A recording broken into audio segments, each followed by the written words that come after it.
how to add SEI or SEI Coin on your Trust Wallet app.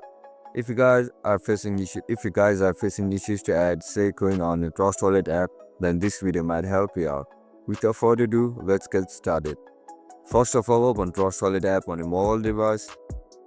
Once you open the app, now look at the top right corner of your screen where you can see this icon over here.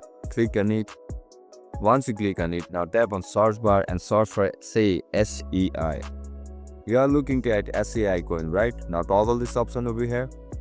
Once you toggle it, now go back to your Trust Wallet homepage. Now again tap on SEI. Once you click on it, you will be forwarded with multiple options. Click on receipt button. Once you click on it, you can see QR code and wallet address.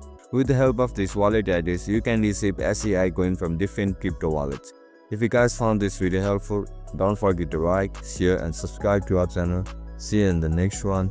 Bye bye.